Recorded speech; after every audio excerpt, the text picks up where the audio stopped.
Hello viewers, இனி நம்ம பார்க்க போறது ஒன் பீஸ் எபிசோட் 540 பார்ட் 2.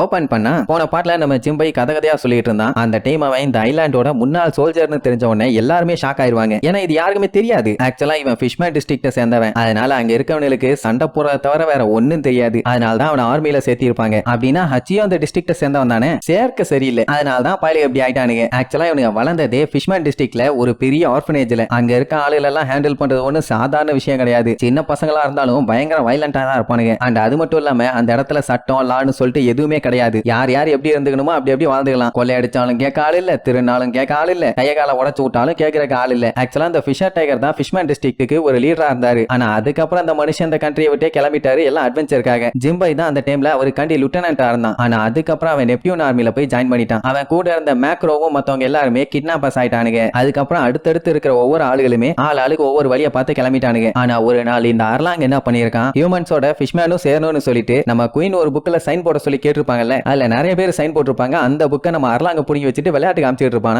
அதை தட்டி கேட்கறதுக்காக வந்த கவர்மெண்டால கழுத்தோட புடிச்சு தூக்கி நான் தாண்டா அர்லாங் பைரட்ஸோட கேப்டன் நல்லா பாத்துக்கேன்பா. அந்த டைம் அவனுக்கு வயசு பாத்தீங்கன்னா 25. அப்ப அவனுக்கு குறிக்கோளே என்னன்னா தண்ணியில கூட மூச்சு விட முடியாம கேவலப்பட்ட பைரட்ஸுங்க இருப்பானுங்கல்ல, அவனுக்கு எல்லாத்தையுமே கொல்றது. அதுவும் சாதாரணமா இல்ல, வேட்டையாடி கொல்லுவான். இது எல்லாமே உங்க எல்லாத்துக்கும் சேர்த்தி தாண்டா நாங்க பண்றோம், எங்களுக்காண்டி பணம் கொடுத்தா என்ன தப்புங்கிற மாதிரி சொல்லுவானா. அந்த டைம் ஜிம்பை அதை பார்த்துட்டு டே கண்ணா, அவன் எங்க ஆளு ஒழுங்கா அவனை இறக்கி விட்டுட்டு வாங்கின பேப்பர்ஸ் எல்லாம் கையில கொடுத்துரு, எதுக்கு தேவையில்லாம பஞ்சாயத்து பண்ணிட்டு இருக்க. எனக்குமே அந்த பேப்பர்ல சுத்தமா இன்ட்ரெஸ்டே இல்ல, ஆனா குயினுக்கு அது ரொம்ப ரொம்ப முக்கியமான ஒண்ணு. அதனால பேசாம கொடுத்துட்டு உன் வேலையை போய் நீ பாரு, என் வேலையை நான் பாக்குறேன். பிரச்சனை ஓவரும்பா. சுத்தி இருக்க அத்தனை பேத்துக்குமே செம ஹாப்பி. நெப்டியூன் ஆர்மியை சேர்ந்த பாஸ் ஜிம்பை வந்துட்டாரு, இனிமேட்டு கவலை இல்ல, யாரா இருந்தாலும் துவச்சு தொங்க விட்டுருவாருன்னு பயங்கரமா பில்டப் பண்ணுவானுங்க. அர்லாங்க கேட்டுட்டு எது பாஸா, நல்லா இருக்கே டைட்டில், என்ன உனக்கும் ஏதாச்சும் கேங் இருக்கான்னு கேப்பானா. அவன் காண்டாயி அர்லாங்கு ஒழுங்கா விட்டுரு, இல்லன்னா உனக்கு தான் பிரச்சனைப்பா. சரி ஓகேன்னு சொல்லிட்டு தூக்கிட்டு வீசிடுவான். கூடவே பேப்பர்ஸையும் தூக்கி வீசிட்டு நேரா ஜிம்பைய பார்த்து என்ன பிரதர் காண்டாயிட்டியான்னு கேப்பான்.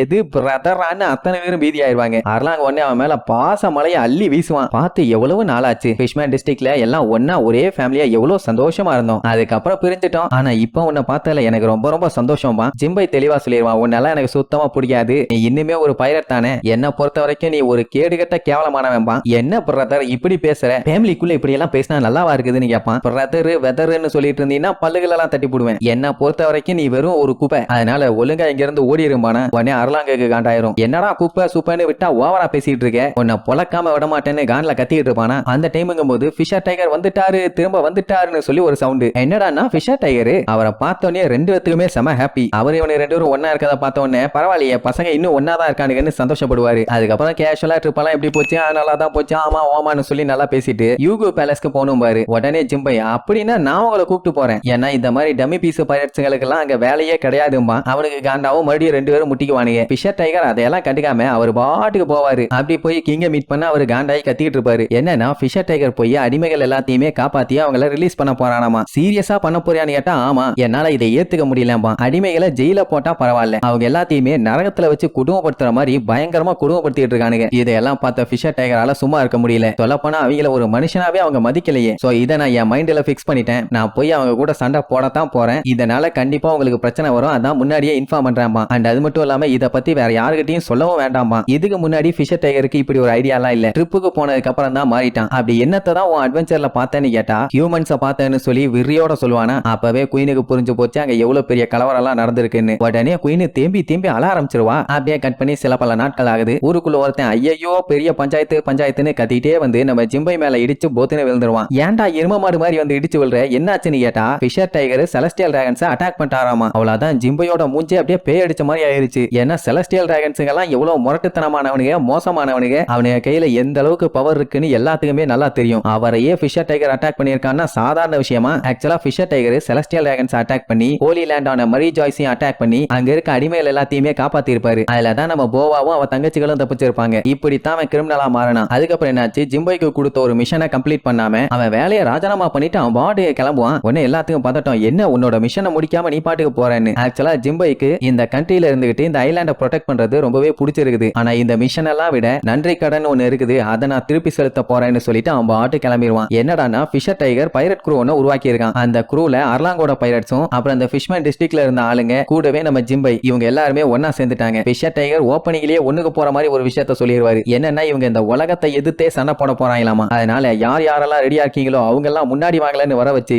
எல்லாரோட பாடியிலயும் முத்திரைய பதிச்சு விட்டுருவாரு. அதுவும் மெயினா இது எதுக்குன்னா சன் பைரட்ஸ்னு சொல்லிக்கிறதுக்காக மட்டும் இல்ல, அதாவது அடிமைகளா காப்பாத்தி இருந்தாரே ஏகப்பட்ட பேருங்க, அவங்களுமே இவரோட வந்து சேர்ந்துட்டாங்க. அப்போ அந்த அடிமைகளோட பாடியில ஸ்லேவ் சிம்பல் இருக்கும், அதை மறைக்கிறதுக்காக தான் இந்த சன் சிம்பலை அச்சடிச்சிட்டாரு. சோ இன்னையில இருந்து ஃபிஷ்மேனோட சன் பைரட்ஸ் இவங்க தான். அப்படித்தான் அவங்க கூடிய மாசா பறக்க விட்டுட்டு அட்வென்ச்சருக்கு சும்மா கேதா கிளம்புறதோட இந்த எபிசோடுக்கு எண்டு கார்டு போட்டு முடிக்கிறாங்க.